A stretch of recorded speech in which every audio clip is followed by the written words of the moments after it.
Welcome to the Church of Mabus radio show. This is Jack Nicholson. It's Friday night. Nothing like a little bit of beaver after lunch, if you know what I mean, because that's what we're going to do tonight. Never rub another man's rhubarb. Because if you do, you know what? I named my penis. His name's Christian Slater because he's a little prick. But I like Christian Slater, but I actually saw some interview where Jack Nicholson really said that. That was a pretty good impression, though. Not bad. Thank you. It comes and goes. Usually alcohol helps it a lot, but not on alcohol right now. Well, some of the ones he did as Joker were pretty good. You got one of them in there. Yep. Never rub another man's rhubarb. Yeah, he says that to Bruce Wayne, and my favorite one is, look up in the air, Jesus Marimba. I have no idea what that means, but it's like right before he kills his best friend Bob with a big, huge gun. You know, there's a book coming out hardcover, I think in October. I forget who the author is, but it's an official continuation of that story, and it's canon. And it's supposed to be a continuation of the whole Joker Batman. I don't know if more Joker crap happens in it, but it's a book. And it's they've also been doing some comics called Batman 87, which is a continuation of the Tim Burton universe, which are really good. But I'm going to get the book for sure. But anywho, last week, well, first off, you listen to United Public Radio 107.7 FM, New Orleans. We got Jay here with us and Eric Grimsrud. Did I say that correctly? I always mess it up. Grimsrud? That is close enough, sir. You say it once. Grimsrud, as my grandmother would say. Grimsrud. It's rude. Okay. Memory and weed, let me tell you. But anywho, we had last week Jim Willis, who was coming on, an older gentleman. I didn't really know him that well, but he's from Visible Ink Press. He seemed like a very nice guy. His book was good about near-death experiences, afterlife revelations. It's on Amazon under Jim Willis. But he died right before the show. Not on the show, luckily. But he had some heart complications and croaked. I hope it wasn't from anxiety about the show. I hope not. I don't think it was that. Yeah, but certainly very sad to hear. He's done lots of radio shows before, so I doubt he was like, everybody deals with a little anxiety, but I doubt that was what whacked him. He's been having some heart trouble. So, but kind of weird. A lot of people say very freaky and ironic. To me, it's just like, I don't make that big of a deal of it, but it is a little weird. Like, coming on to do an afterlife show, and I guess I'm going to the afterlife before I do your show. He was an overachiever. He wanted to be, broadcasting from the source.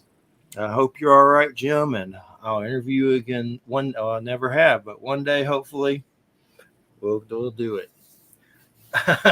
When I croak. I'm sure he's with us today. Yes, in spirit, and hopefully his daughter's okay, Jan, and just what a bunch of BS. There's a lot of people croaking. Wham was wanting to do a whole show just about everyone that's croaked lately.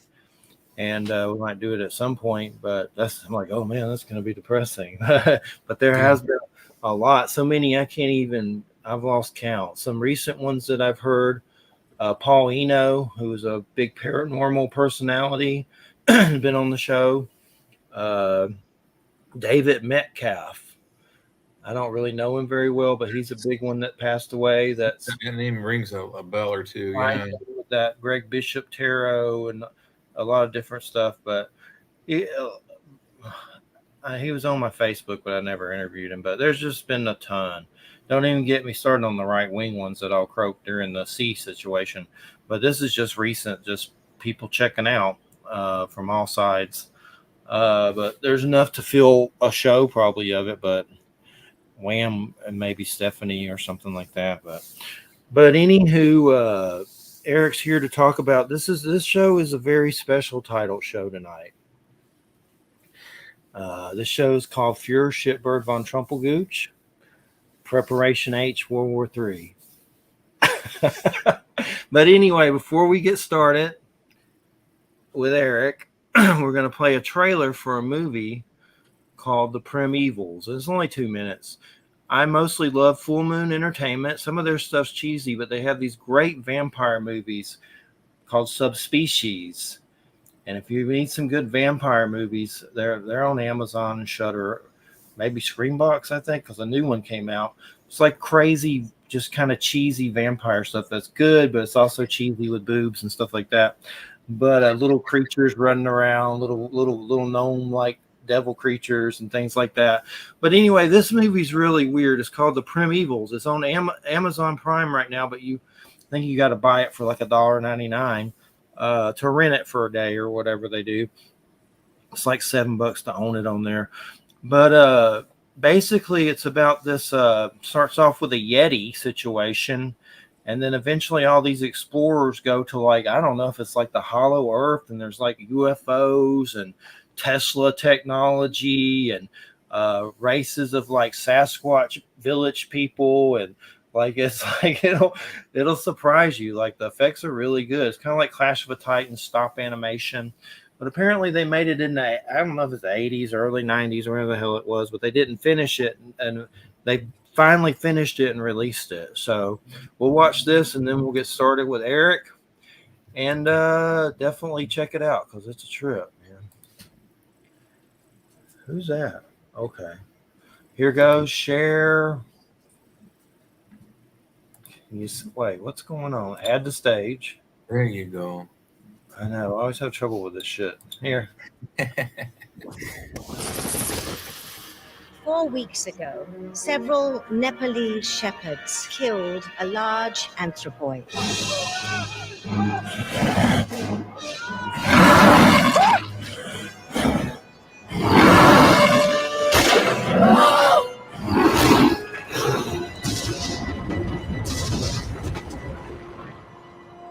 It is perhaps the most important discovery of the century. Nice speech. Matt. If we can discover how this creature crossed the genetic barrier from one life form to another, we'll unlock the mysteries of heredity. You know you can't answer those questions without a living specimen. Which requires an expedition. What are you two after? Tigers? Buffalo? Something even more dangerous. We're searching for a Yeti. Yeti attacks suddenly. Viciously. It's too dangerous to travel by night in these mountains. But we've come too far to lose them now! Avalanche!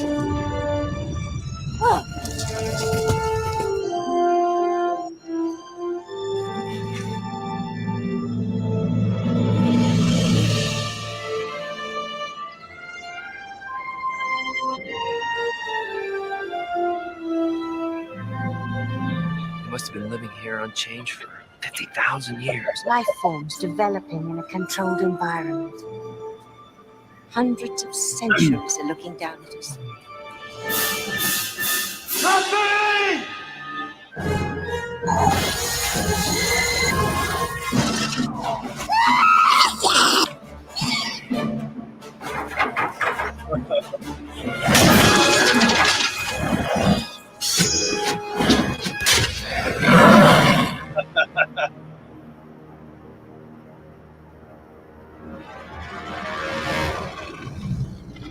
Remember that TV show Land of the Lost? Yeah. Oh God, yes, yeah. Remember that the Land of the Lost? That reminds me of Land of the Lost. Land of the Lost. Ray Harryhausen. When they first showed the Yeti, I was like, man, that's really King Kongy, like 1950s King Kong. Oh yeah. Definitely be really baked if you watch it. They had they looked like from Land of the Lost. What were they called? The slee stacks. The Stack. They remember that there was Slee Stack among us. Yeah, but they had all the dinosaurs too, and all the dinosaurs were stop motion dudes. Right. So, the Slee Stack were just dudes in costumes. Right. Well, and then they had their Bigfoot. They had the little kid Bigfoot. Shaka, yeah. Shaka, that's right. Me Shaka. Me love JoJo. That's right. Yeah, that sounds like that would probably take on a very different connotation on TV today. Yeah, much more innocent thing. And, it's like, I think Shaka might have gotten a little bit. I have a Bigfoot mask. I've showed up to our network parties with it, and I've gone, me Shaka, me love JoJo, which is the owner of the network. with my Bigfoot mask on. And he shot that. We love JoJo. I didn't really like the Will Ferrell thing. I mean, it was okay. It was just his pronoun. They did a movie reboot of that, and it wasn't the greatest. I wish they would have did something better. It was like a comedy with Will Ferrell. Yeah, I remember that. Yeah, he made it into a bathroom joke show. It was horrible. Yeah, it could have been better. But first off, we had some donations come in from to help us with a storage situation that me and Christina have been going through. I want to thank all those people that got to donate. And if you still want to donate, you can at the email from PayPal, mafha@yahoo.com. That's mafha@yahoo.com. And we appreciate it. So we get donations sometimes. It's miserable to ask for them when you're going through something. It's like alms for the poor. Like you feel like you're on the street with a can. but a lot of it's been because my job had horrible cuts, and he owes a lot of money, and it's just crazy. I'm trying to find other ways of income, but a job I've done since 2012, they start making cuts and you make less, and they owe you $6,000. It's like everyone would pay me that owes me, I would be fine.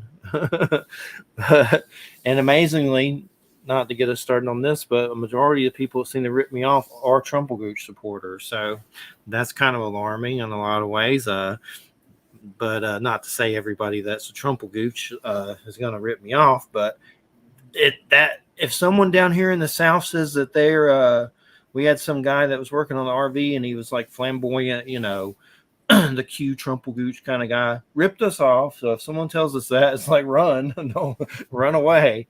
But not to say everyone's like that, but my experience lately has been several that have been like that. So anywho, we got Eric here who I think there's something to it too, that thinks Trump is Mabus from Nostradamus, the Mabus quatrain, the Mabus, that the show's named after, which the title for the show is mostly like just satire, me trying to piss people off a long time ago. I compare it to Bruce Campbell and the Necronomicon playing with that name. Oh, God, yeah. But like I shouldn't have probably did that. I've thought about changing the title. It's like now I know everyone knows it, so now what are you gonna do? But it sticks with you. And even Peter Levenda, who wrote Dark Alliance, the unholy whatever the freak book about Nazis in the occult, said that it was a thought form I took over and it drains me every show or something weird. It's like that seems about right sometimes. but no, it is a weird word with connotations and mystery. And Eric has some anagrams broke down with Drumpf that are pretty creepy. So if you want to get into that just a little bit to get us started, tell us about that. Sure. Just as an opener. So the unique thing about the Mabus solution is based ultimately on one minor, it turns out to be major detail.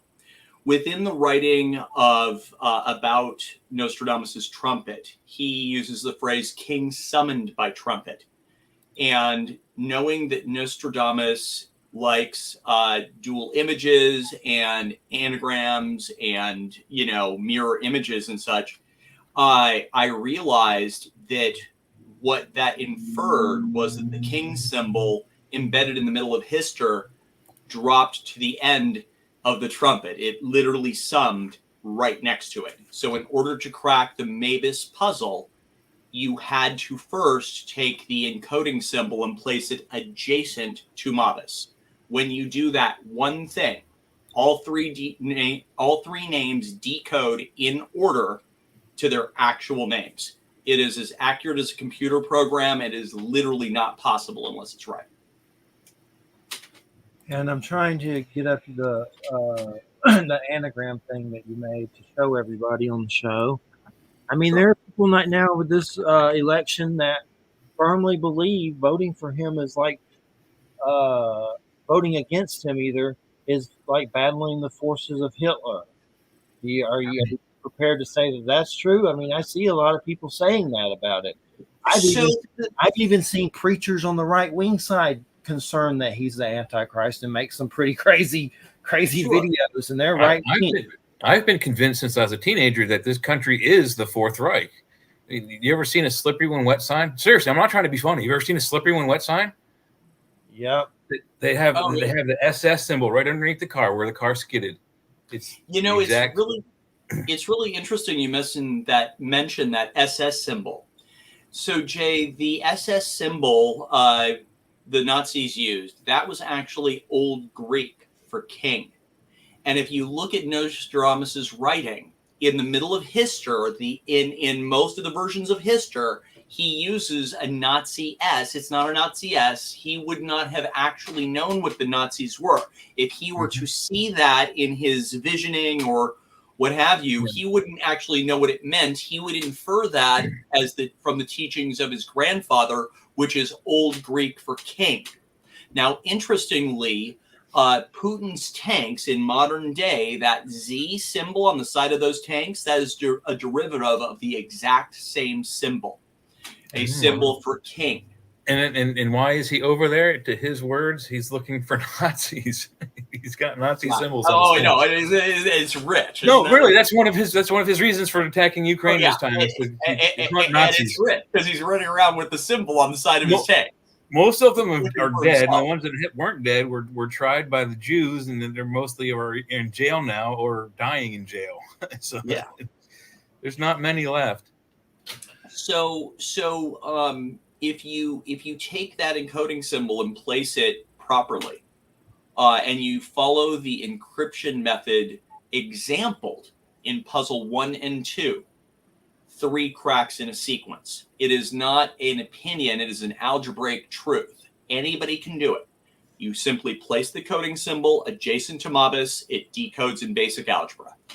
There it is on the screen. If anyone can see us on video, I put up the entire breakdown of it. And looking at it, it's like, this is creepy. I don't know what I'm looking at most of the time, but there's something weird to it that I've seen with other people messing around with his names. And with Mabus, I've heard Obama Bush. I've heard Osama Bush. I've heard they love to say that Obama is, the Antichrist on the right and all this stuff. Like, I've seen so many different variations, but the Trump one, I mean, the Trump Tower is address 666. He's obviously being flamboyant about it on some level. Like, did he choose that, or was that already the address? I doubt it. Maybe they just got a custom address. I don't really know. I think I'd be smart enough not to buy a house with 666 as the street number. Probably wise. Yeah. No, here's the thing, though. If you take a 5-letter anagram, there are only 125 possible options with a 5-letter anagram. You can only do 125 possible combinations. Even if you violate rules and remove characters and do different things to make it fit what you want it to think, at the end of the day, it can't be. Over 500 years, every single one of those 125 combinations have been tried in countless variations. Every single 5-letter example is wrong. It is not a 5-letter anagram. It's a 4-layer encryption puzzle. Wow, because they did one like this for Obama, and they tried to say that he was the third mentioning in the Nostradamus scripts. They'd have to remove they would have to, in order to do that, they would have to use 5 letters, and they would also have to violate a rule. You cannot add or remove letters at all. So there's no, I heard somebody say it was Putin, and they were trying to remove a letter and being like, oh, it's Putin. It's like, you just violated a rule. People say what they want it to be. This isn't based on what you want it to be. This is algebraic. It's not a matter of wanting it to be Drumpf. It's a matter of, if you follow exactly the encoding order of 1 and 2, number 3 cracks in sequence symmetrically. It is absolutely impossible for it to do what it does, to come out to anything but gibberish, and it just happens to come out to the real last name of Donald Trump. Drumpf, his grandfather's name, and that correlates with all of the trumpet quatrains. Also, each of the trumpet quatrains has occurred in sequence, so it's right. The creepiest part about it is when he like starts saying Hitler stuff like vermin and weird stuff. We know he studies this stuff and researches it. There's even videos I've showed on him of him doing similar. I don't know who was it. Who's the Italian dictator guy? Not Mussolini. Mussolini? What's his name? We saw it with Jay. Jay, you were here that time. There was a video of him with an Italian dictator, Trump. It was showing them side by side in a video edit, and they were both making the weird same facial expressions. What was it, Mussolini? I think it was Mussolini. Yeah, Mussolini. Yeah, so the video of Trump and Mussolini put side by side, and Trump is doing the same weird facial. It's like he studies it and tries it on the populace or something. I don't know. And there's weird stuff like that.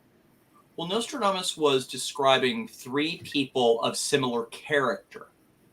So without getting biblical, without drawing the Bible into this, because it's very easy to conflate this with the Bible. And I've kind of tried to stay away from that. I think it correlates in some ways, but I really have tried to not go down that path and just keep it to he described these people as antichrists, and maybe it had broader meaning. It doesn't matter. They're 3 people of similar character. And if you look at Napoleon and then you look at Hitler, Hitler was sort of idolized Napoleon. Napoleon's grave is the first place that Hitler went when they invaded and took over France. Napoleon was the first place he went to.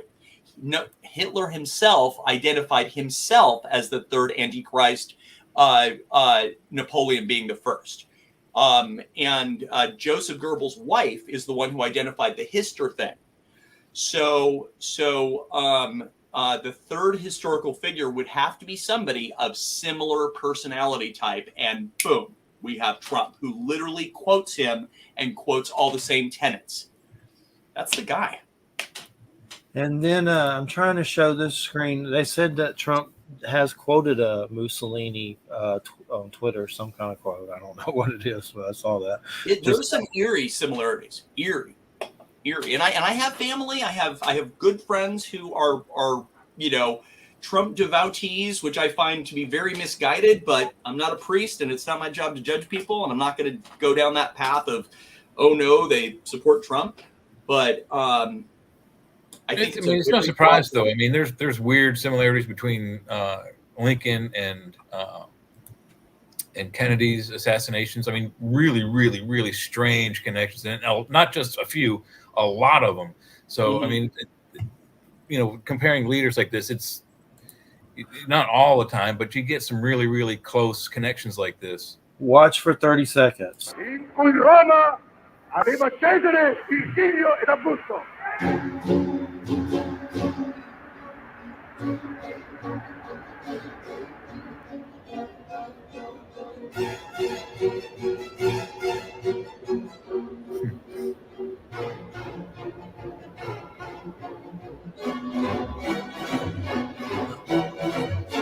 Is that weird?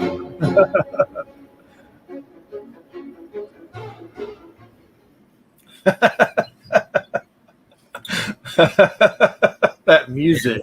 If you're a good video editor, anybody can do that with just about anybody who's famous these days. That's funny, though. Jay's voting for gas prices, right? Is that why you're voting for I don't Trump? want to pay $5 for gas. Do you? I got to drive to work, man. It's 30 miles to work. Did Nazi Germany have cheap gas prices? Yeah. Gas was 89 cents a gallon, or $1.89 a gallon it's 89 cents a gallon when I started driving. What kind of gas are we talking about here? We're losing the petrodollar. We're losing our hold on the petrodollar, and it's going to cause gas prices to increase. As China and Russia and other countries, they get together and start buying and selling oil in their own transactions without going through the petrodollar, without using U.S. currency or going through the U.S. system, then that no longer boosts our economy overall, and therefore everything gets more expensive. So the petrodollar is a huge thing. Let me tell you why I'm voting for Biden, okay? And I don't even really like him. He's definitely shitting himself a lot. He's definitely saluting after he farts. And I'm like, God, this is terrifying. I salute after I fart. Shaking people's hands that aren't there. You see that video? But listen to the main reason I'm doing this. There are Trump supporters out there who have ripped me off. Put somebody for better up thousands there. of I'll vote dollars. for him. I'm not saying you have. I'm saying they have. That's why I'm going to vote for him. Revenge. Fucker. I'll do it for that. You give me my $6,000. There you go. That's why I'm doing it, for spite. I want to be clear. Also, it's not about supporting Biden or not supporting Biden. The Mabus solution. It's not a stance on that. It's funny because when I go down this road, people, well, what about Biden and what about this? And it's like this isn't really about that. He's old. I would prefer he was at least 20 years younger too, but this is what we got. And William Shatner's in his 90s and people are still excited about him. He could do a better job. He's 92 years old. He could do a better job. Well, I'm not going to I'm not going to argue with that point. I don't know. If you took recent video of William Shatner and recent video of our president, and you put them together, one of them would appear very, very lucid and knows where he's at. The other one would appear lost and stuttering.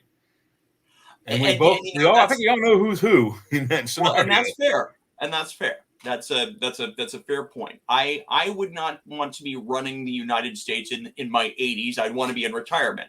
Yeah, but the flip side of that conversation is he's done more than I think people give him credit for. He is more qualified than most of the people we've had in office. He's been in public life his entire life. Compared to somebody who's been convicted of 34 felonies for just being stupid, because let's face it, that situation was stupid. Screwing up a payment to a porn star and then trying to cover it in your books. I mean, he'd have been better off just paying her and letting it go public and being done with it. But because he tried to it's always the cover up. It's always the cover up that nails him. And that's why he got nailed. And it was his own damn fault. So fine. But I mean, we're comparing somebody who maybe he's a lot older and maybe it would be great to have an alternative, but this is what we got against somebody who he's definitely done some real shady things. The whole thing of it. I mean, there is one is honest and old, and the other is, he's a politician. So, I'm sure there isn't a billionaire that alive today, including Elon Musk and others, who didn't do some sort of shady things to get that kind of money. I mean, you don't just one day wake up with $9.6 billion in the bank. He did some stuff. At least Elon Musk, even though he's brilliant. He's kind of a jerk, but he's brilliant, smart. So, he really is a self-made man completely. That's, right. But he also could be a Hitler figure, especially if his plan is to be on Mars in 50 years. Apparently he likes to hit on his employees. So, that's exactly. Trump is a dumpster fire. And the whole thing is just like a vendetta. Like he really wants to be Hitler. I think he really does. I think it would be like I don't know. I think he would start killing the opposition at some point. I think they've even found weird stuff. Well, it's frightening what would happen with him back in office. I think he's so. I mean, nobody on the left is going to vote for him. He's pissed off the women vote, right? Minorities aren't going to be flocking to him. So he's got basically MAGA Republicans. That's what he's got. To be honest with you, he's actually up in the Hispanic and Black polls. Trump is. We've been tracking him on the show I do after this for the last several months, and he's actually tracking better with Hispanics and Blacks than Biden is. John, I would find that to be suspect. But you know what? We will find out if he's still alive by the time we get to the election. I just wanted to do a quote from John Leguizamo, the actor. Latinos for Republicans like roaches for raid. But I don't understand why anybody black would vote for Trump or Republican at all. Like, I'm I saying. just don't, Like, I'm sorry. it seems kind of like, what was the Gang of Eight thing? What was that Gang of Eight thing where some kids in New York, a bunch of black kids, they got into some sort of a situation and they were falsely accused of like murder or a bunch of other stuff, and they were later exonerated. But Donald Trump went out and just put out a horrible public statement, never apologized for it, never took it back, even when these kids were proven wrong, and has referred back to that more than once. So, not being Trump's a inability to admit Trump's inability to admit when he's wrong, it's going to be his downfall. So what do you think you can say about the Mabus will soon die in a way that hopefully doesn't make the FBI come visit us tomorrow? What can you say about? I've been waiting all of that. I did my project the way I did for a reason. I don't know exactly how it happens. The trumpet quatrain immediately before Mabus is about judgment, and he just went through judgment. So, and the final line is lies on the ground, which may be a double entendre for lying laid bare versus literally lies on the ground. So arguably we are at the end. But you could say the same thing about judgment being an election, and there's another comment coming in November. So I can't say with a certainty when this happens, except when he goes down, suddenly one will see vengeance. It comes right after. It's one thing happens and another. It's not that they're directly related. It's this happens, then that happens. So knowing that one name is really pivotal in having a forewarning of the beginning of purportedly actual nuclear war. And potentially, to verify this is for it to happen. I mean, the final proof that no one can argue with is if it happens. So if it happens, then I would argue we've had some proof. I would argue we've already. I mean, I started this project in 2016. I sent that paper to you when we first started having this conversation, and everything in the paper that I sent you, which had not yet occurred, down to the last one, has now occurred. All of them in order. Wow. So, and there were a lot of things. There's 5 trumpet quatrains. There's 2 quatrains that appear to be about the same subject matter, and then there is the Mabus quatrain. And out of all of those, the only one that has not arguably happened is the Mabus quatrain. Only one. And there's like 2 things per quatrain, basically, that sort of have to occur. And so for all of those, that's a lot of stuff in order, including 1 million people dying. Right? That happened. I had that right a year in advance. There's been the thing of George Santos getting expelled at the same time that Giuliani is getting his stuff sold. That's 100% accuracy on a quatrain. That's said to be impossible. I documented it. I got a question. Documenting this all this time. Yeah, I got a question for Jay. I don't think you are, but I'll ask you anyway. Are you in the Q army? Am I in the what army? The QAnon army. No. Well, look, that's my arsenal right there. Literally, I have a few swords. Some of them are like just wall hangers. They're crap. You hit somebody with them, it's going to break in pieces. Some are for war, and then down there are all of my nunchaku, which I'm a master of. So I'm my own army. So you're familiar with that. Never breaks into this house while I'm awake. But you're familiar with it, right? I mean, it's a weird. I think they're kind of extreme in their way. I wonder if they're Russia. I wouldn't be surprised. Yeah, like it's something. But here's the big thing. Okay, this is the big reason. One of the big reasons why we're doing the show is Russia and Cuba and the Cuba Missile Crisis 2.0. And I keep asking my mom, are they showing this on MSNBC? And she's like, they did once for like 30 seconds. It's like they're not, are they? Because she must be missing it, because you would think they'd be blowing it up a lot more. Online, it's blowed up like ape shit. Mm-hmm. But tell us what you're seeing, Eric. Is it on regular news like crazy? Or is it what's going on with it? It's on news, but I think that there is a purposeful effort to minimize people's potential panic. They don't want another Cuban Missile Crisis in terms of media attention. Now, that said,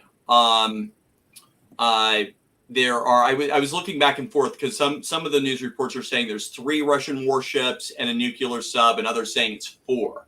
So I've seen both, but I mean, you've got. I mean, the question you have to ask yourself is if Putin is going to send a group of a small armada of vessels to Cuba.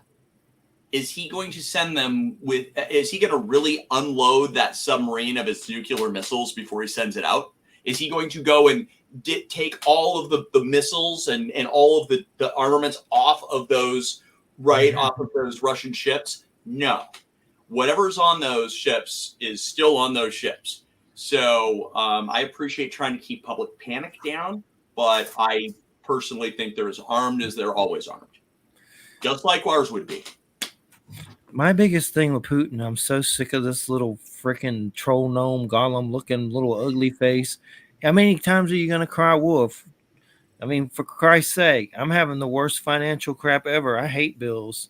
So if you're going to do it, just do it. Just send those to Russia. Just be like, dear Putin, thank you for paying these for me. He's like albino Kim Jong-un. Can you imagine just send him? Like he's like the North Korea guy now, but times a million with his little threats. Just do it. You're not going to do it because if you do it, it's like shooting a Roman candle into a kerosene factory. Yeah, I don't. Well, there's a few ways that this could go down, right? I mean, when you look at the movies and the documentaries about this, it displays this full-scale nuclear war. However, when you look back at 9/11, for example, that was portrayed in when I first saw that. It was the movie The Man Who Saw Through Time with Orson Welles talked about essentially New York and fire in the skies over the new city kind of a thing.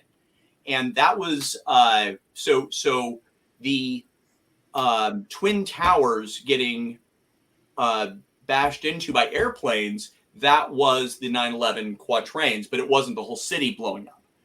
So definitely, yeah, there's a lot of times where it's said to be much bigger than it is because, again, it's being looked at from the point of view of somebody in the 16th century. So, of course, it's going to be immense, and we put it within our scale. But we could be talking about something akin to 9/11 where, Russia smuggles a nuclear suitcase into Kyiv or it could be, something else. But the worst case scenario of this is really frightening. And I'm hopeful it's not that. But I don't have a specific knowledge of scale except for one. Then the other happens. That's all I know. Hey, I'll be right back, Jay. So just a minute or so. Carry it. I'll be right back. No worries. It's interesting you say about the small nuclear device. What's his name? My dad's favorite author wrote. It's one of his movies. Where they blow up the Baltimore Orioles basically in the movie with Ben Affleck.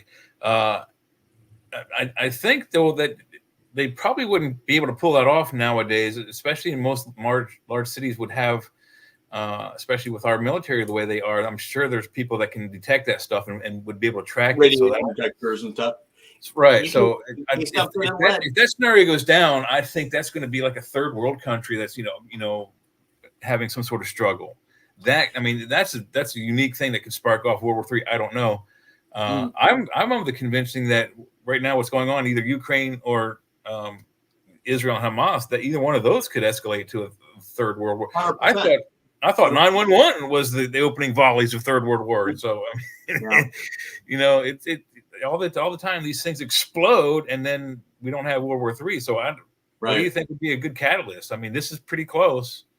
Well, there's you're right. There are multiple options. I mean, Russia to me has always been the focus of this, but a lot of the prophecy information says it comes out of the Middle East. So does Iran decide, okay, screw these guys and goes after Israel, or does Israel say, are they going to go the other way?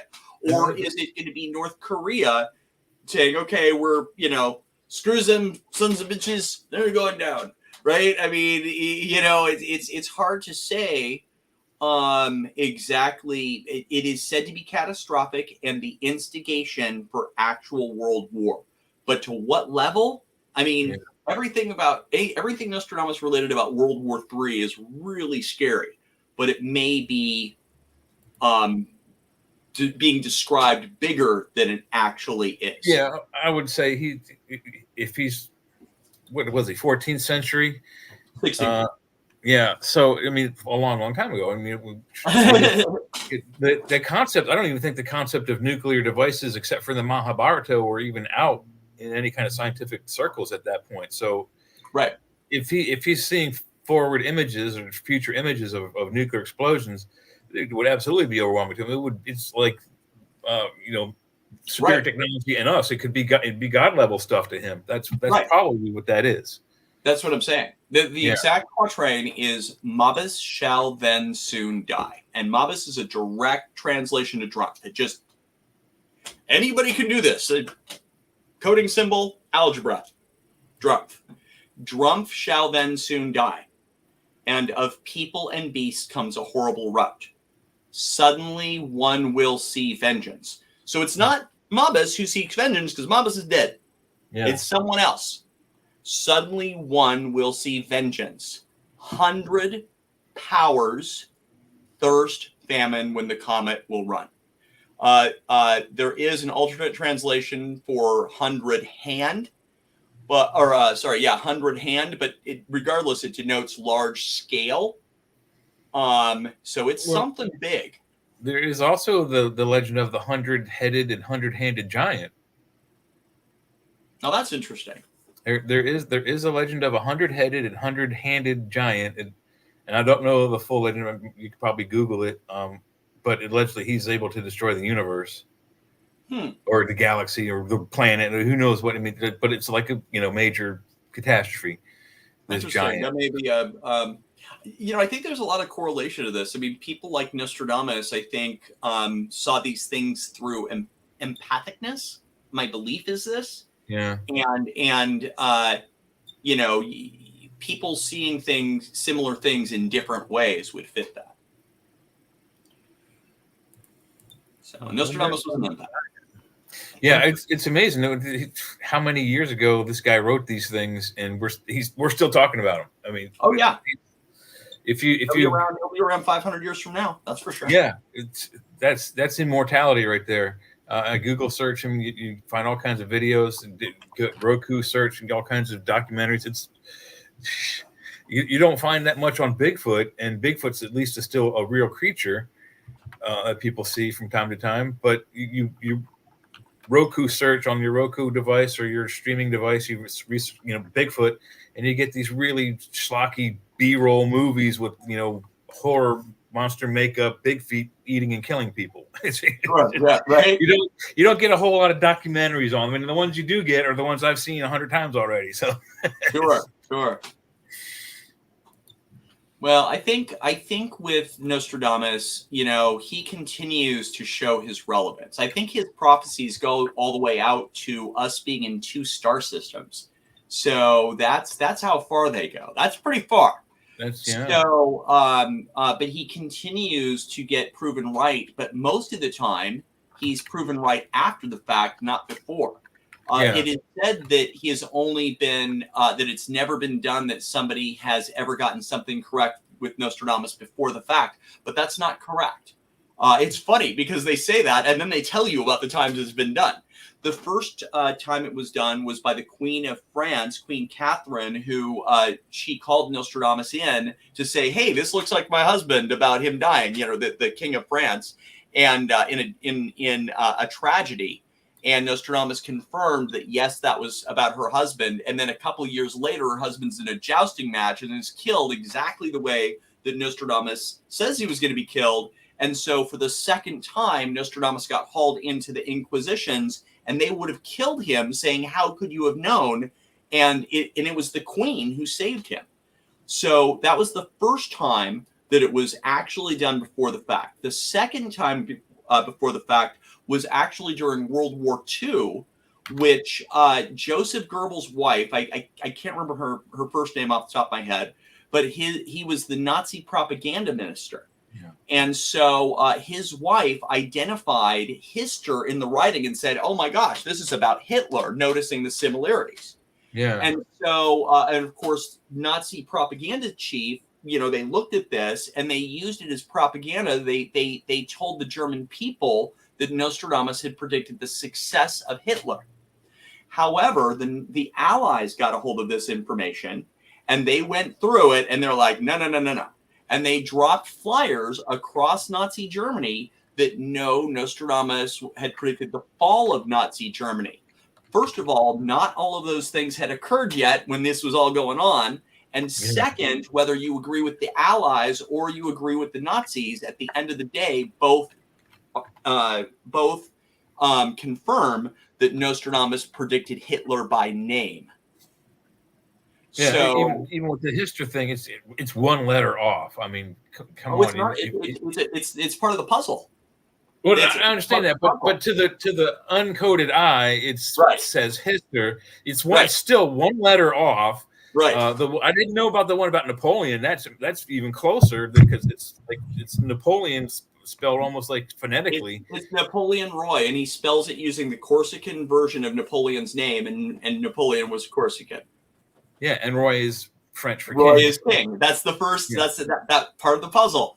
The first one says Napoleon king, right? And the interesting thing about that is that people always try to put spaces between the words, right? Napoleon space Roy. It's not. There's no space. Yeah. There's no space. It's one word. Like algebra, it would be like saying such minus and using the word minus instead of the minus sign. Yeah, it's a king illusion. Part 2 of that means you just turn that king Roy into a symbol, and then you have the king displayed. Jay, if you knew Trump was the Antichrist 100%, you believed it in your heart, would you still vote for him? If I'm not paying $5 for gas. Oh man! What the hell? I ain't afraid of no Antichrist. For the Jew? Oh, never mind. I ain't afraid of no Antichrist. I just showed you my arsenal. Plus, I got guns hidden around here. I know what's going on. He's getting ready for the second J6. No, I'm kidding. But anywho, it's all crazy. Here's my problem with our government. I understand. See, my position is I know the Trump crap is insane. I have to see it every day at work, and there's people there that are terrifying. They're really scary. There's one nut there that thinks I'm a Jewish agent, like work for the Jewish Israeli Zionist government and threatens to murder me there. So the stuff that this I've had like one Jewish friend my whole life. And like I sold him weed and Larry David from Curb Your Enthusiasm. That's about the extent of my Jewishness. And, but anyway, I see what politics breeds. It breeds hate and anger and division, and just it's horrible. And it's all just because people just need to be helped because life is hard. Well, yeah, but there's also some deep, dark, like secret stuff our government has been doing for decades that not even except for maybe Bush Sr., no president has had secret clearance enough to know what some of our deep, dark black projects are. And who knows what kind of horrible things that are going on? Yeah, I want to know all the cool stuff too. Yeah, there's some horrible things going on in the background. That's the big thing. Yeah, that's who's protecting us from nuclear war. At the end of the day, guess what? That we can't do anything about nuclear war. Yeah, that's no. The government. that's it. And so, that's the big thing with the experiences I've been through with UFO stuff. I should have a class action lawsuit against the government. Like I have PTSD from some of this weird crap I've seen over my house. It seems like it's there for me with multiple witnesses. And then you have them do these stupid UFO congressional hearings, which were neat and everything.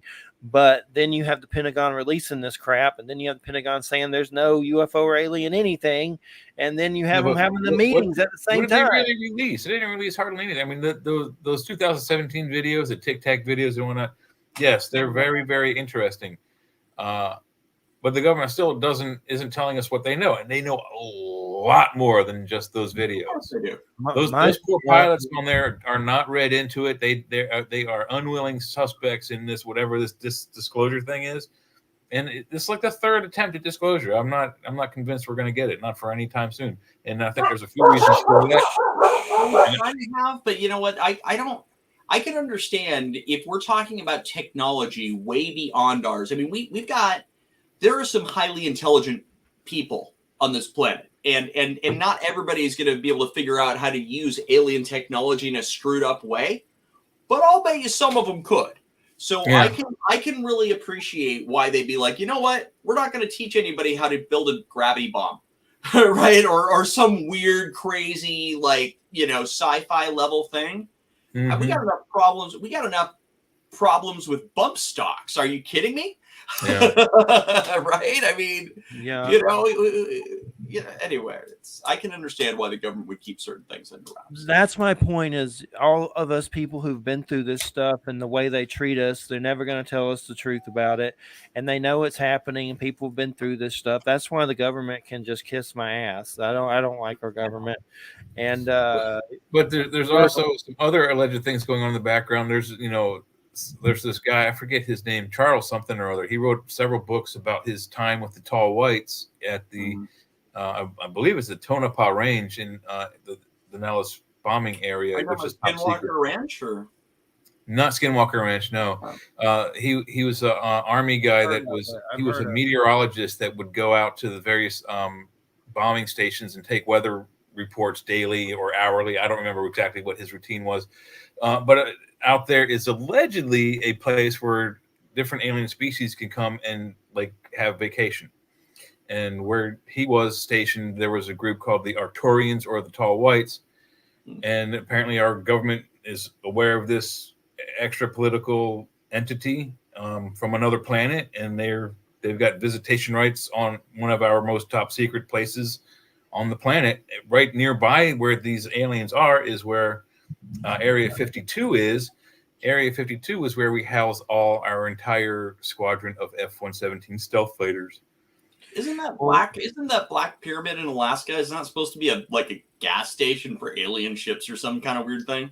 I heard that's what that was. There was a YouTube video on that, and I watched it, but I fell asleep. I have to go back and watch it again. But yeah, there's allegedly a black pyramid on the planet somewhere in the middle of Alaska under a mountain. Yeah, they try not to talk about the mountain, and then they kind of show it, and it's like, okay, if I really was very ambitious, I could go and search it, but I'm not feeling it. So, with an alleged pyramid in Antarctica, and it could be one of those situations where it's a mountain that does almost, what rock is it? Fluoride. The type of fluoride. The rock itself turns into fluoride. It grows in a 8-sided dice configuration. If you guys are familiar with Dungeons and Dragons dice, they have the 8-sider is like two pyramids on top of each other. So that shape is a natural thing in nature. So a pyramid made out of stone is not entirely impossible for nature. Sure. It's highly unusual. They talked about that black pyramid. It sounds like it's quite a bit more than that. Yeah, but I don't know. You know what I mean? I don't know enough about it to speak to it in a educated way. But I find that sort of thing really interesting. And like I said, I can understand why the government would keep that kind of stuff under wraps. I want to know all the cool stuff too. When I first heard about it, I kind of giggled because you saw my avatar when I turned my camera off is the Thundercat symbol. Their enemy was Mum-Ra, who lived in the I love Thundercat. I love and his black can shoot lightning and drop, shoot starships out of the sky. So I had a guy, a friend of mine that co-hosted once, Daniel Stewart. His dad used to work for the Pentagon. He claimed that when he was younger, he would go there and there was an alien named Bob that was in this glass like building inside a building. He said there was an alien named Bob that worked with the government, and he met him with his dad, and the alien loved baseball, and he described him on the show, and he went in there and met him, and it was like an alien working with the government. And he's dead serious about it. I was like, okay, maybe this is true. I don't know. I wasn't there. but he still maintains to this day that that is true. And I've heard of this before. I've heard of this before. It's I think, but I was told the name was Enrod, and it was like 1,000. The alien had like 1,000 IQ. So there was an alien named J-Rod. J-Rod, maybe that's what I'm thinking of. The first alien we got, they dubbed him EBE-1. That's, you see that in the Transformers movie. Is that the one with the video where he's coughing? It may be. There's a few really authentic videos of one of those creatures on film, but I'm not sure if that's EBE-1 or not. I can't verify that. Yeah, however, allegedly EBE-1 came from out of the crashes at Roswell in 1947. There were actually 15 bodies discovered during that in 3 different crash sites. Well, 3 craft crashed and several debris sites, but he lived until 1952, and that same species that he was of, they sent another representative in 1953 or 54, and that was J. Rod, and he lived until the 70s. And most of the time, he would allegedly was on Sector 4 S4, just south of Groom Lake, which is where Area 51 is, and he spent most of his time there helping us make alien reproduction vehicles, our own type of vehicles that can handle or drive like they operate and maneuver like theirs do. He was helping us make those. See, aside from, we don't know exactly what the government has as far as that kind of technology, but we know they got something. According to Ben Rich, we're the point that we start pulling that stuff out because we need to stop some things, and people don't care about the toys anymore. We all know they exist. Just show them off. Nobody cares. Don't Star Trek. If you remember Star Trek, the original TV show, it was 200 years in the future, so it was 2,266. 65, 64, like 1966, 65. It was 200 years in the future. Allegedly, according to Ben Rich, and who's the guy who was the Ben Rich was the guy from the Skunk Works, and I believe his name is John Lear. He's the grandson of Bill Lear, who was the Learjet guy. Both of them said almost to the exact same wording that we have that kind of technology. That I think Ben Rich said, if you can imagine it, we can already do it. And Lear said, if you've seen it on a Star Trek or Star Wars TV show or movie, we can already do it. Implying lightsabers, possibly, certainly food replicators, but I think the other stuff, yeah. I mean, just if even 200 years in the future would probably end monetary systems throughout. It might cause a little bit of panic and chaos for a little bit, but just think about it. If money was nothing, if you didn't need money, we had a free, sustainable energy. We talked about this on another show as well, like the thing the size of a softball or a grapefruit, or even if this energy system was the size of a basketball or a medicine ball that you have in the gym that powers your entire house for thousands of years. Well, think about that. On the trajectory of if we go through another world war, it's going to put, because we've been on a trajectory in terms of advancement scientifically, and I would argue that we're actually farther than we should be, because I don't think I don't know that we have the wisdom to have the stuff we have. You know what I mean? Like at some point we're going to blow up the planet. If you think about it, most of our stuff is given to us. Most of our technology has been given to us. Like fire is given to us by Prometheus. Right. Yeah, I know. Right. Well, and Velcro. We have Velcro. That was apparently Velcro was an alien thing from Area 51, as I understand. Velcro was. I think, as I understand it, that was one of the things we can give them this. It didn't come out of Area 51. I'm not sure that's where they first took it apart. Area 51 didn't exist when Roswell began. Or what was it? The Roswell thing.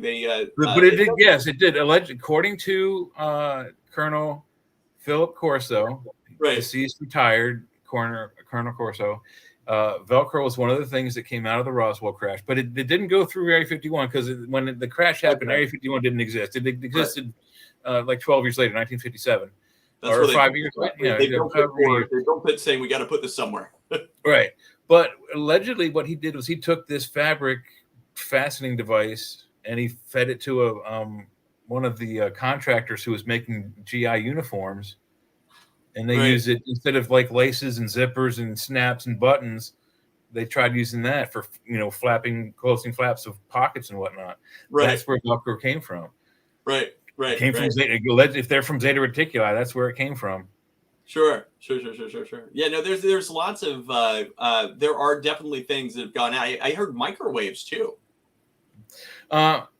Microwave devices actually came out of World War II, and I forget the gentleman's name. It's an English fella, English scientist, and he melted something, a candy bar and something. He had a Hershey bar. He had a Hershey bar that he was going to eat as a snack, and he turned on the magnetron.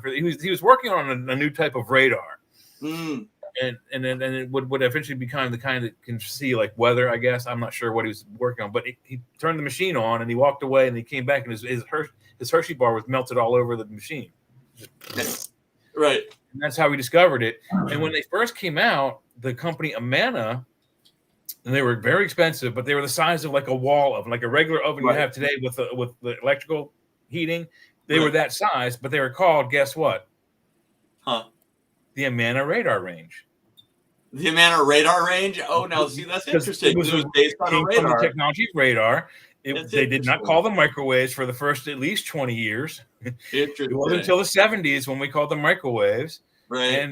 They've been around since at least 1946, 44, 40, somewhere in the world. I don't know, somewhere in the wartime. I don't know when it started. Well, it's amazing what they can do with technology. I definitely believe that they have alien technology, and they may have time travel technology. I don't know that, but it seems what is it?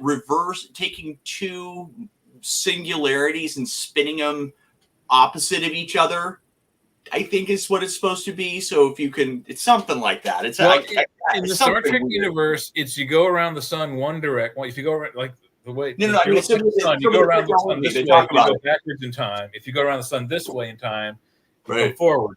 They did that in the movies. Allegedly, there's been a few rumors that when you're first elected president, that it's either the CIA or the NSA, one of the alphabet soup organizations takes you aside and they take you on a alleged time travel trip, or they have videotape that they've gone back in time to achieve of like Lincoln and Kennedy's assassination and said, look, we can do this to these guys, we can do that to you.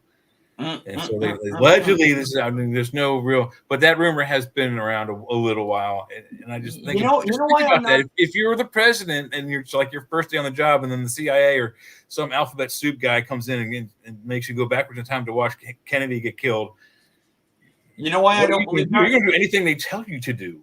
Do you know why I don't believe that?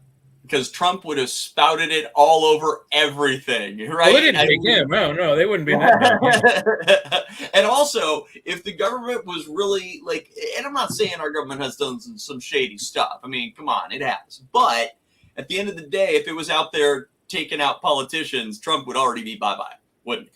Yeah. So I'm just saying, unfortunately for him, he's not a politician. Which is, I said, fortunately for him, he's not a politician. So, well, you know, he was in office when Jeffrey Epstein just happened to beat his head into a wall multiple times by himself. Oh, I wonder how that happened. I don't know, but I'll tell you what, there's not too many people that had that kind of access. Here's the thing I don't get about. Let me just say this real quick. There are legal court papers that allege that Trump and Epstein raped a minor. I have a copy of my hard drive. And I've seen it. It's real. And the lady didn't show up. No.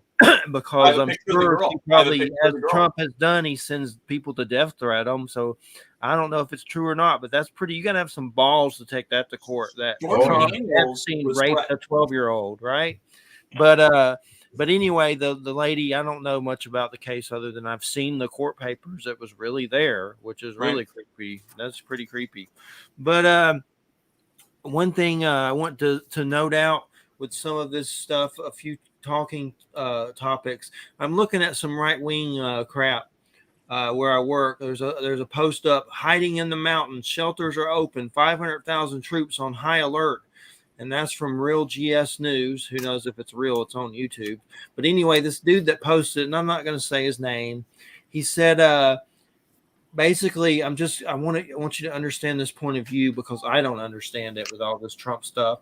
They don't want to blame human being for all the problems with the world, so they put a robot for you to blame. It keeps getting rejected because they are all evil. This is crazy. I back Russia, and I'm an American Christian, but we have no leader to even negotiate or talk. I've made up my mind. I'm not worried what's going to happen because I put everything in God's hands. There's nothing we can do to stop what's going to happen. Put it in God's hands. Here's my problem. This is an American Christian, and he's saying he backs Russia. Like, so there's a lot of people that are doing. How the hell do you back someone that's threatened to nuke the shit out of you at the same time? It was said that a good portion of the Christians would end up following the Antichrist. Oh, wow. It was said that would happen. Yeah. And I don't know that there's a religious component to this, but Russia shows that their morality all the time. They don't have any. To be led to believe as a devout Christian that somehow Russia is above the United States is absolutely misled. I mean, you can dislike the president, and that doesn't mean, but to be convinced that half of your fellow Americans are evil because why? Because they're a Democrat or they're an independent or they think Trump sucks and now they're somehow evil? Come on. That is a very flawed position. And this is a real guy. This is a real dude. I've talked to him on the work on the phone. He's a real guy. It's real. So how many more think just like that? A lot, I bet. It's weird. It is a sign of a lack of perspective. It's like Red Dawn. Hope that there is not a religious repercussion. Part 2. Well, I mean, there was the same kind of fears throughout the 70s and 80s when I was a kid of nuclear destruction from the Russians and whatnot. But we never really even thought about it, I mean, but right now it seems like it's more looming. Cheering for Russia. Nobody was cheering for Russia in the 70s. That's true. They weren't. And there weren't people cheering for, like, Palestine, and there weren't people cheering for Hamas back then. There were people all throughout the United States right now cheering for both sides of the Hamas-Israel thing that's going on. How do you vote? How do you get support people that shot a child in the head, an infant in the head, and then set it on fire and then crushed it? I mean, that's just disgusting. So with all, and I have immense respect for that. I feel so bad for both sides of that conversation. Yeah, but at the end of the day, we are not in charge of Israel. We cannot tell them don't do that, and if they want to do it anyway, they're going to do it. Okay, you can't hold our government responsible for what another government does. You can say, okay, we can put pressure on them, we can denounce them, we can do these things, but at the end of the day, if Israel is determined to go into those cities and just wipe everything out, I mean, it's horrible, but there's only so much. It's not our country. We can only do so much. It will probably ignite a world war, but it's not Biden's fault that Netanyahu is a douchebag. That's true. But at the same time, how far can we let it go? I mean, we stopped Hitler just in time. How many people did he kill? He killed 6 million Jews and 6 million other types of people. But look what had to happen for that to happen. Yeah, it was. I'm not justifying what's going on over there. I mean, any more than like they had no right to go into Israel. Israel is absolutely going to town on them, and it's like it's awful. Yeah, but we're not.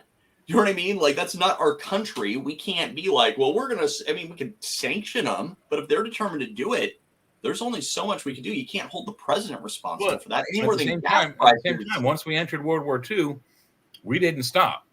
Right. There was, and even if Pearl Harbor hadn't happened, we probably likely, according to most historians, we probably would have joined the war several months later in either late 41 or early 42 on our own, because of what at least what Germany was doing anyway.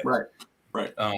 And so the war might have turned out differently. If that had happened, Hitler might have finished his heavy water experiments, and they might develop the nuclear bomb first. And then we'd all be speaking German. So, at what point do we someone have to say, hey, that's enough? You know, and we have positioned ourselves as the global policeman for all of these, you know, things. What was that? I want to say it wasn't the Monroe Doctrine. It was the Roosevelt Doctrine, or whatever it was. It was the we're going to be the world policeman, and now we're kind of stuck in that superpower situation. But the world's changed. Oh yeah. You know, we're no longer the only one with nuclear weapons. We're not the only one with nuclear submarines. We're not the only one with aircraft carriers. You know, we are in a much more even thing than it was even 20 years ago. So China is, you know, I think China technically has more warships than we do now, I think. Yes, but we have what's called 5th generation Navy. We have a 3rd generation Navy out there, the Ghost Navy that's out there, that's drones basically. Their Navy can't touch ours. It's a frightening prospect. We have 3 railguns. We have 3 railguns in flotillas out there right now. You know what? I'm gonna get my kicks before this whole shit house goes out in flames. Hey, tell you what, if Trump hits the dirt, come out here to Portland. In Oregon. Here's something. Another talking point. I saw that Roseanne has this personality called Derek Johnson on, and it says it's live right now. And I'm not going to watch it, but I just saw it. Is Trump running a clandestine military operation? Derek Johnson, this is on the Roseanne show. Derek Johnson finally joins the Roseanne Barr podcast to share his wild theory that Trump is still running the country under a military operation. How? Derek is one of the most anticipated and requested guests to date. Half of you will find this episode profoundly enlightening, and the other half will find it batshit crazy. Yeah. There's a big thing that they think he's still the president and he never left and he's running like the military. I don't know what the hell they're thinking, but they really do think this crap. And it's part of that Q weirdness. And it's just the weirdest shit ever. Like it's a mass psychopathy. It's a coming up with, this and that. There must be, and it's like, guess what? And it's influenced. He lost the election and he invaded the Capitol. That's it. China influencing it somehow as like an experiment or something. Like there's the weirdest stuff on the right wing side with the Q and all that crap.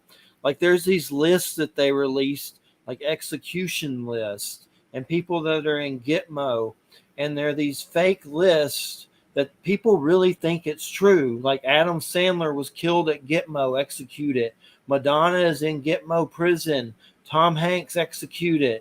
Hillary executed, and they've been replaced by clones and doppelgangers, and people they really believe that this is true. Like if they see a post with, let's say, Adam Sandler, and they saw the list, they'd be like, no, Adam Sandler's dead. Did they get did they put 3 tabs on their tongue before they write that? I mean, it happens all the time. I mean, how many times has Morgan Freeman died? I just want to know how this Trump hillbilly KKK shit turned into Blade Runner. Yeah, exactly. Right. That's exactly right. That's exactly right. What I'm trying to figure out. Well, it's crazy, man. I see the right-wing media, like the lowest scum sewers of it daily at my work. And it's the weirdest thing. It's another reality. That's like you could do a Star Trek episode on it, like somehow. Oh yeah, it's like 1984 Scrooge Trumplegooch, or I don't know what it is, but I see it.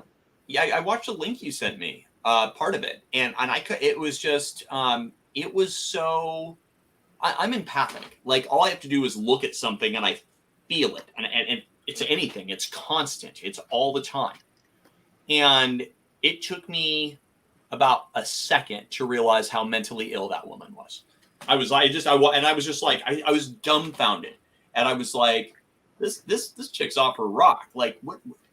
I don't understand how people can be so naive to believe that. I mean, it's just it lacks any level of common sense or basis in reality. Like You flat know, Earth. and then you try to say something and they're like, well, what about Biden? Or what about Hunter? Or what about this? Or what about that? And it's like, we're not even talking about that. What about the flat Earth? What about flat Earth? Flat earthers. Oh my God, they're nuts. I think that's a psyop from like Russia or something. Just I see if hope people there's a flat Earth. see if people just like believe really dumb shit, and they do, and they're like studying it. Like, But you know, people put my Nostradamus thing. People, you know, there are a lot of people who categorize Nostradamus that way too. I've had to fight through that. You know, they see him as an astrologer. They look at him as pop psychology. They don't give him credit as an actual historical figure who did actually have major achievements in his lifetime. They just write him off, and anybody who studies him, they write off that fast too. And it's hard because he's a real historical figure who did some really documented, amazing things. There's a reason why we're still talking about him 500 years after the fact. That's what I'm saying. That's what I'm saying. Yeah. You're not around 500 years for nothing. have you seen the movie about him, Jay? Eric sent it to me earlier. It's a Nostradamus movie. It's pretty good. Rutger Hauer's in it, and I forget who plays Nostradamus. No, but I like Rutger Hauer. I'll send it to you. Cool. It's an older movie. It was directed by one of the directors for The Empire Strikes Back, actually. Oh. So Howard it won an Kazanjian? award. Huh? Was it Howard Kazanjian? I don't know. I'd have to go back and look it up. But it's yeah, and also it won awards for the most accurate depiction of 16th century France to date. So it's well done. It's a little convoluted at the end, and the reason it's convoluted at the end is he didn't know who the third Antichrist was. the guy who made it, right? That had he featured. He had the details for Napoleon, the details for Hitler, but there's a third part to the story, and he didn't have that. So the end, it gets a little bit muddled because there's not a real conclusion to the story, unfortunately, that feels satisfying. But it is really, it's worth a watch though. It's well done. I was tripping once, and I thought Nostradamus was Irvin talking to me. Kershner. Sorry. I was just saying I was tripping once and thought Nostradamus was communicating with me. Oh, see, there you go. You know, I do have a theory that Nostradamus was seeing the world through our eyes, that he was empathically seeing the world through our perception, not through some third person point of view, but actually from the point of view of people that he was able to connect to in different time periods. So it wasn't a third person perspective. It was a real world perspective from a point of view of somebody in the future. But there's no way that's just a borderline sci-fi idea, but it does make sense. But I understand what you mean. I don't get the fact that he was like out of body experiencing this kind of stuff. Like he was seeing you know, they say time isn't linear, that it's cyclical, and they also and simultaneous. Very recently we know that it works, like all energy waves work in waves. Mm-hmm. So it's very possible that future somehow time waves can get back to where he was able to see what we see. It's quite possible. I've come to believe that consciousness itself may be connected to quantum entanglement. And if that's the case, quantum entanglement is the only thing that can actually go through time, right? Because if you take one entangled particle and another, you turn one way, the other relative to the other moves the opposite direction. So if one is out of time sync, it doesn't matter. They still move relative to one another. So that's the only thing that actually, at least that we know of, that works through time. And if consciousness is connected to that, it would explain everything from Nostradamus to ghosts to all sorts of weird stuff.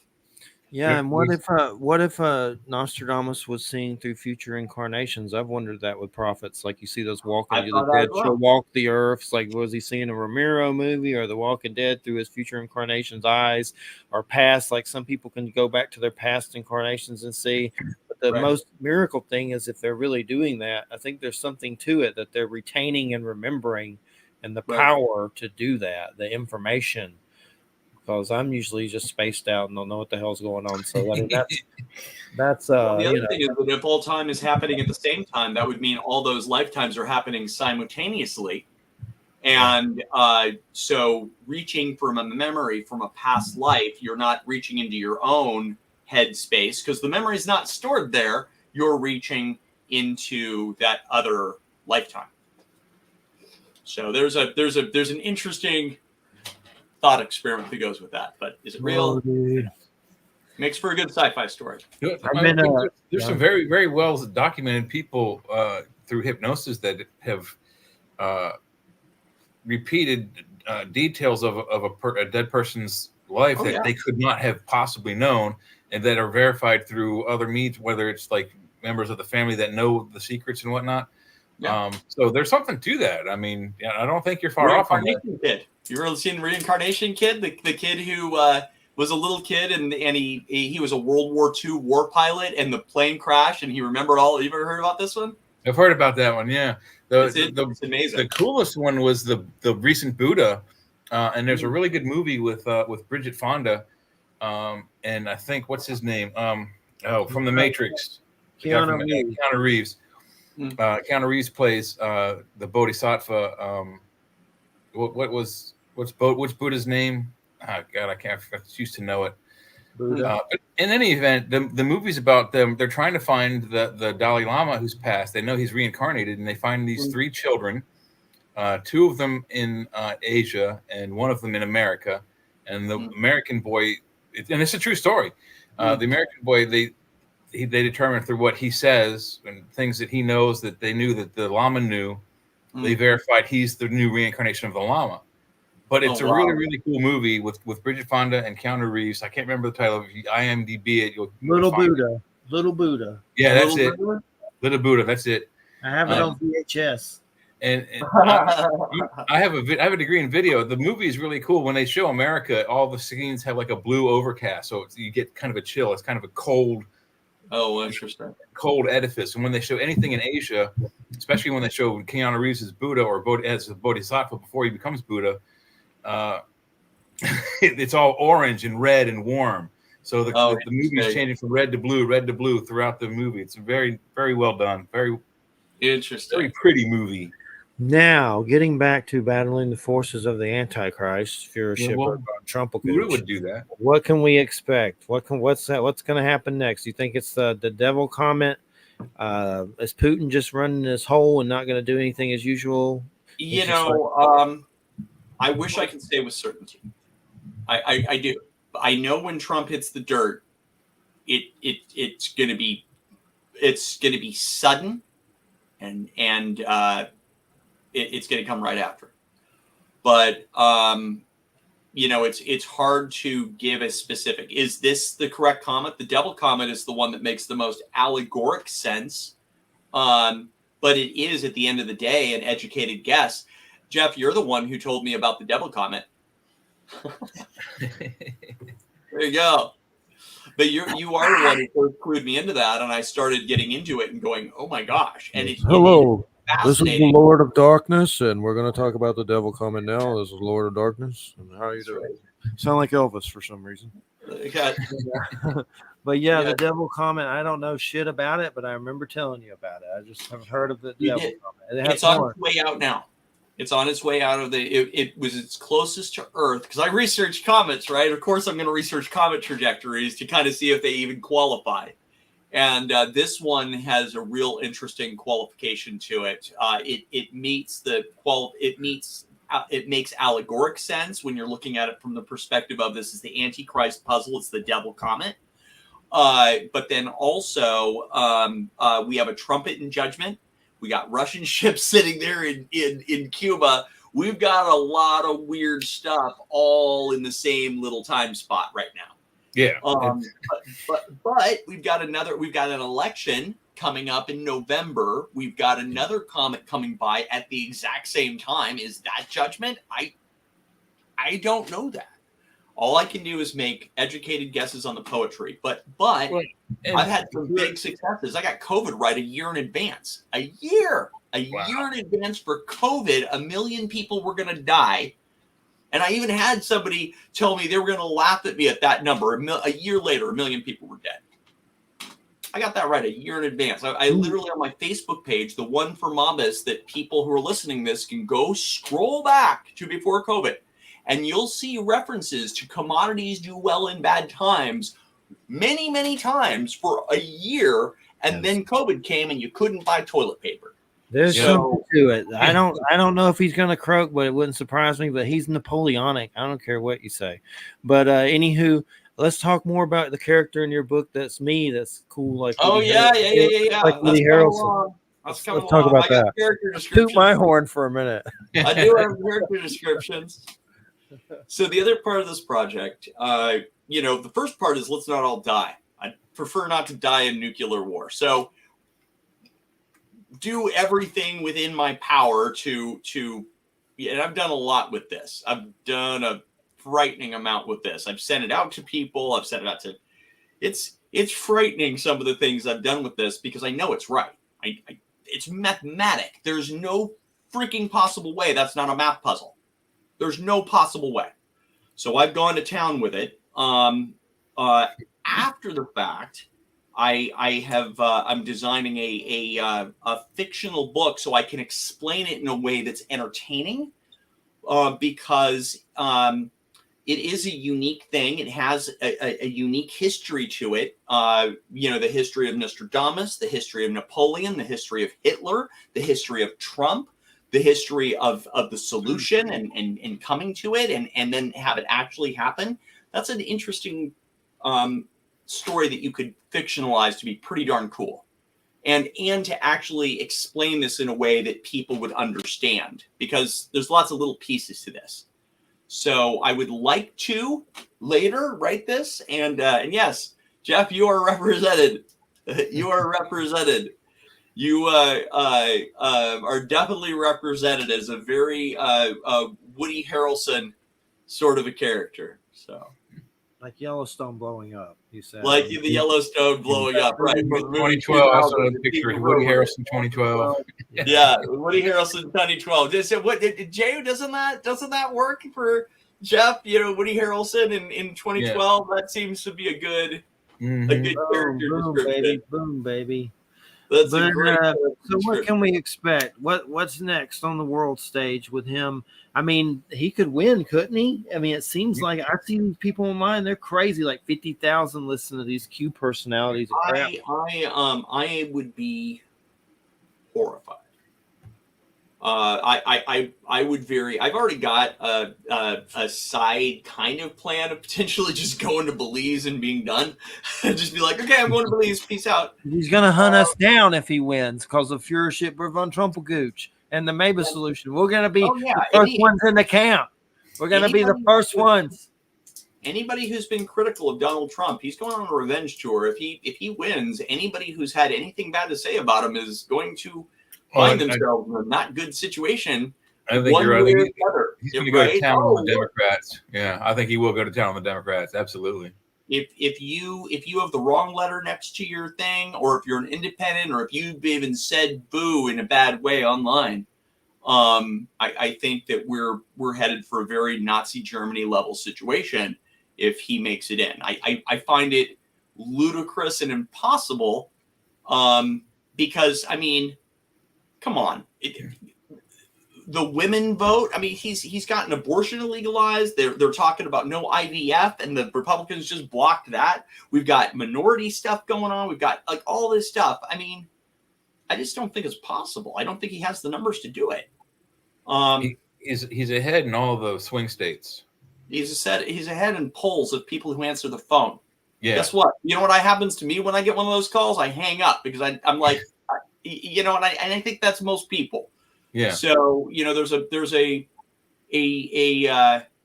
good argument that the people that are most likely to actually take that call and answer it is somebody who has a devout position. Yeah, that's very true.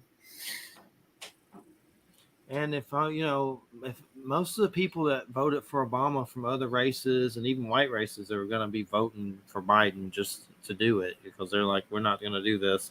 I don't know what's going to happen. Nothing would surprise me at this point, but definitely we'll be sharing a gulag, and we'll be in the torture camps, and for Fuhrer Von Trumplegooch. and I'll just go out. I'll try to find a blaze of glory situation. Take out a few guards. I got William Wallace is in my bloodline. I found out from my aunt. You know, Freedom, Mel Gibson. Unfortunately, Mel Gibson, he's a Q person too now, probably with Jim Caviezel. He probably is. Sadly, he probably is. Jim Caviezel is a Q person, which I like both. I like Mel Gibson and Jim Caviezel, but they have gone off.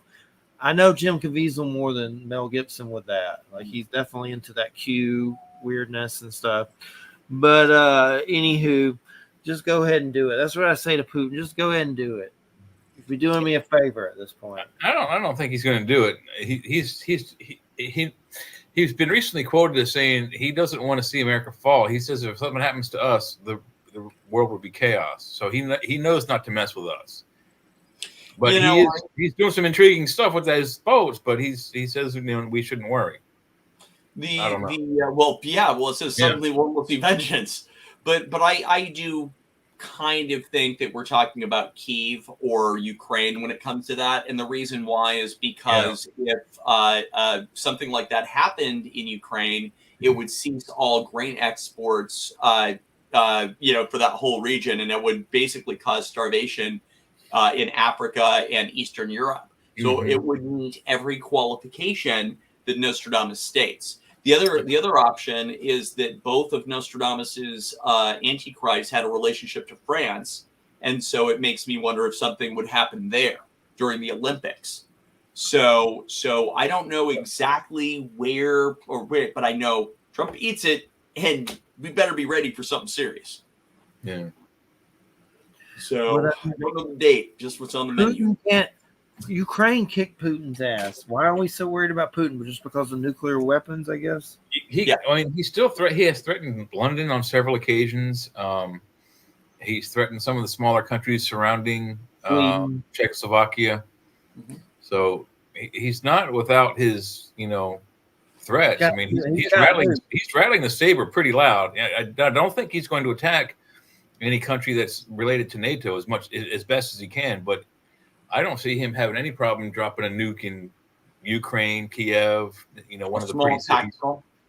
Yeah, a small tactical that just kills the city. That's why I'm saying nuclear suitcase smuggled in.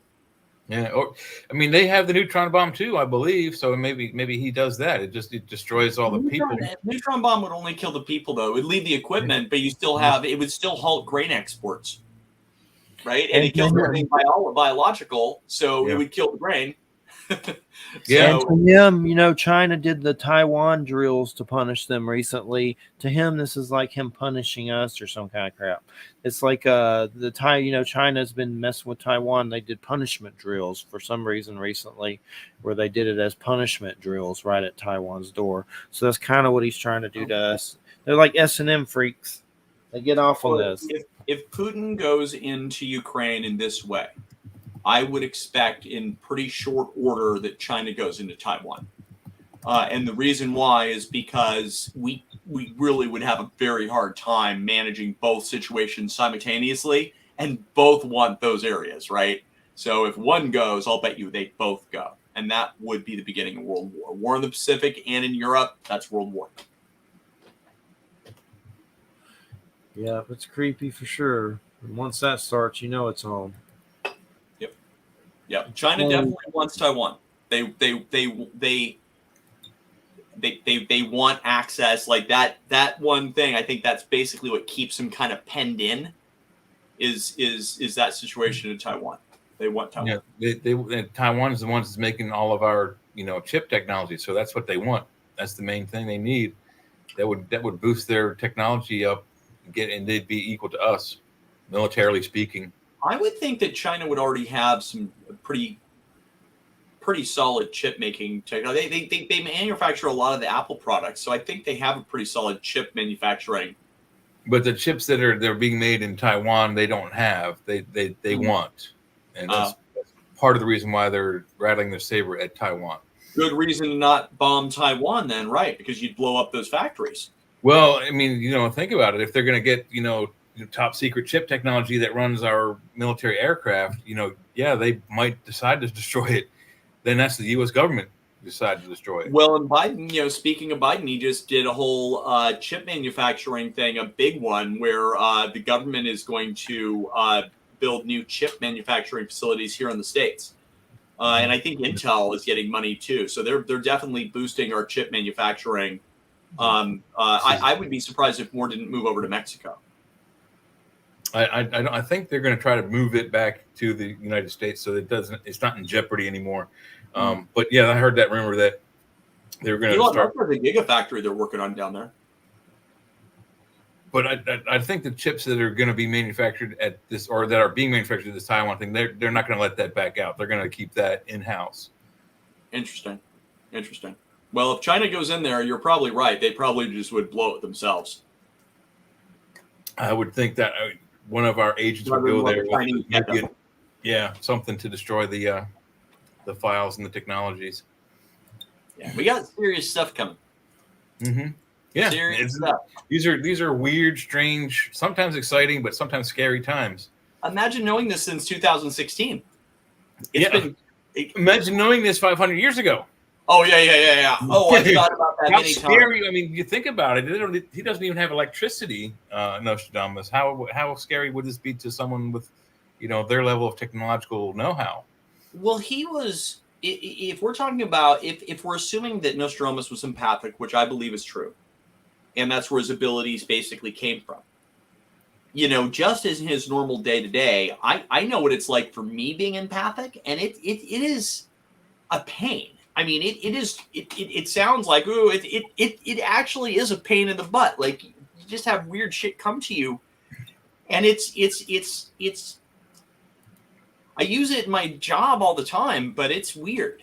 So I can imagine it was fairly torturous for somebody like Nostradamus. I mean, not just the big future stuff, but just in his normal day-to-day of knowing what people were generally thinking, and the people being skeptical and people being superstitious, and all of the things going on around him all the time, and him just having to sort of be quiet and observe this. It had to be like hell. He was probably very reclusive. I'm reclusive for that reason, because it's constant. And then the story, if you watch the movie, he was helping people heal from the plague. And while he was away from his family, his wife and child, they got the plague, and he couldn't get back in time. So he was wrought from suffering. That's part of the story, by the way. That's part of my story. I have that built into the story. When I have the Nostradamus part, I'm using that in part of the story. That's in that movie. I'm very excited about this. I have a fictionalized, because there's very little about Nostradamus' childhood. And so I was able to go through the actual history and build a fictional storyline that leads up to that event that explains his empathicness and also explains why he's driven to change the future.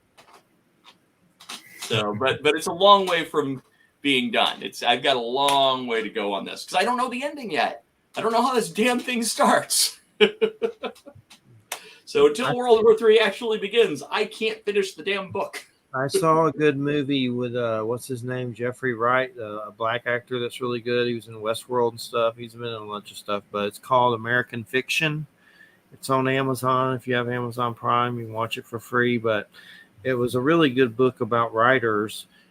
How can I explain this on the air without going over any lines? Basically, he gets sick of other black authors writing like Jive Turkey ghetto stuff, like I Lives in the Ghetto is the title of a book and things like that. So he gets pissed off and writes a book like that under a pseudonym, and it ends up the FBI and stuff get after him because they think he's a fugitive. All this different stuff happens, but it deals with those tropes like in black movies and black books. And it's the guy, Jeffrey Wright's a black dude. He's been in a bunch of stuff. He's a really good actor, but it also kind of goes after the white folks, and it's funny. It won an Oscar. It was really good. Oh, really? Interesting. It's on Amazon if you get a chance. American Fiction. And don't forget Primevals if you need some reptile army situation. Reptile army fighting Yetis. But anyway, we got about 5 minutes. Any closing points as we enter more of the apocalypse? Eric. My strong suggestion, and this is what I would leave people with. when Trump hits the dirt, I don't know how big this gets. I don't know how bad it is. I don't have a sense of scale other than it's bad. So I wouldn't be within 100 miles of a coastline or a major city that could even be considered a nuclear target, just in case.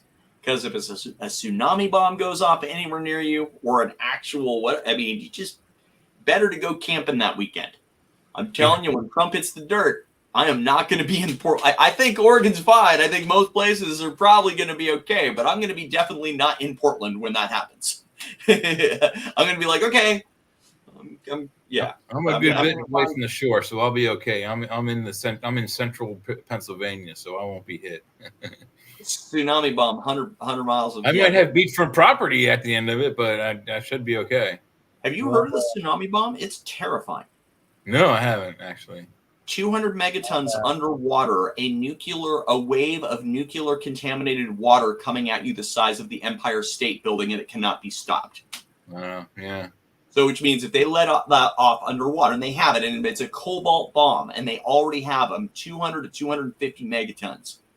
So it's already out there. People are like, oh, they don't have it. It's called the Poseidon. You can look it up. It's terrifying. So, yeah, Russia's nuts. Could that like destroy the planet? Like, too, when you let it would wipe off most people near the shores for sure. It would animal life and damaged soil under the ocean. I mean, it would essentially wipe the cities. If let's say it was in the center, they blew it up in the center of the Pacific. All the cities, like up to about like the middle of the country, would be erased from the planet. There would be no traces left once the water resided. Yeah, if they let it off, they showed a model of it being let off on the East Coast, and can you imagine that being let off in the Gulf?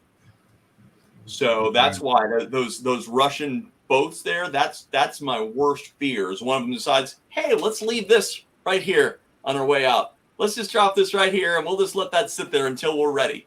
Because apparently what it does is it's a slow-moving torpedo that crawls along until it gets within 100 miles of the coastline and then races towards the coastline and explodes. Is there a Trump-Putin PP tape? Oh, I would guarantee you there's a Trump-Putin PP tape. I absolutely believe that. The whole thing about Trump and about Putin doing a party in the bedroom that the Obamas stayed in and having a couple of Russian prostitutes pee on the bed with Trump there. Yeah, I think that actually happened. I do believe that. That sounds like, come on, he's banging porn stars. Don't tell me that's... Anything's possible. I mean, there's lots of pictures of him hobnobbing on Epstein that look pretty weird. Oh, yeah. But, he's a real creepy dude. Real creepy dude. Yeah, but you would think with his kind of money and power, he could do better than that porn star. He's terrifying. He's a scary dude. He's a scary. Like Stormy Daniels was more threatened. Like a mafia. He's more like a mafia person. Oh yeah, Batman villain, like a Batman villain. Yeah, he's not. He's not. Some of these people who idolize him. He is not the guy they idolize. Did you know that his uncle had something to do with Tesla's cases that went missing? No. Something about that rings in my ear. I know Tesla's stuff went missing after he died, but allegedly he had 80 cases, and then after the FBI gave them back, they had 64 cases. Interesting. Something like that. Stuff like that. But allegedly, his uncle, I think his name is John Trump. He was part of that. He was. Interesting. I didn't know that. That's interesting. That's interesting. Very intriguing. Trump wouldn't sell military secrets. He owns military secrets. If this is true, if his uncle stole, the Tesla coil technology, who knows what kind of stuff? He might have laser guns in his, There's a guy who figured out. So there's a guy who figured out how to ramp up in the way Tesla said of increasing electricity by 5,000%. There's a guy recently who figured that out. I found it. There's that NASA rocket science guy, Travis something or other, who did some experiments with the Tesla coils. they were able to power a remote control through electrical air, through air. Unbelievable. Right. It's pretty cool. But I don't think they got it to the scale where he has like the death ray type of Tesla coil. Yeah, they didn't have what was the Kamunchka event or whatever it was, where all the Siberia, all those things went down, and that's apparently Tunguska. That was a meteorite that airburst over top of the area. allegedly, but there's people who think that it was Tesla's death ray, that it did something it wasn't supposed to, and that's what that was. That wasn't a meteor going off. That was Maybe it was Tesla's death ray hitting a meteor that was about to hit the Earth. That was a giant energy explosion on the other side of the planet because of what he was doing. That's what they estimate the equivalent of it of like several megatons. Not major, but they did find an area or a very wide area with like a 1/4 inch depth of iridium, which is basically from meteorites. So that's why they think. Interesting. Okay, well, see, that would science. Mm-hmm. Yeah, I mean, it doesn't prove it was a meteorite, but it leads. It's more feasible once we know that. There you go. Right. Well, hey guys, we got to close out. Give us your links, Eric. Your links. So I've purposefully kept all of my work on Facebook. I actually have the MabusSolution.com, but I don't really use it. There's not much there. Everything I have is purposefully on Facebook, so it can be easily scrolled back. You can see what I've gotten right, what I've gotten wrong. And you can see all of the corresponding information, the math puzzle, the corresponding quatrains, everything. It's all there for easy reference all the way back to 2016-17. Someone in the group wrote something weird about Trump and the Mabus anagram agreeing with your post I put in there. So look if you can. It's kind of weird what they put. I'm not really sure. Just a breakdown of stuff. You'd understand it more than I would, but it's in the group if you get a chance. It's just under your Mabus solution post. Oh, interesting. All right, I'm going to have to go there right now and take a look. All right. Thanks, Eric. It's always a pleasure. And thanks, Jay. Thanks, JoJo. Thanks, Christina. Thanks, everybody. Have a good night, everybody. We'll see you next week. I'll come down and we'll have a powwow.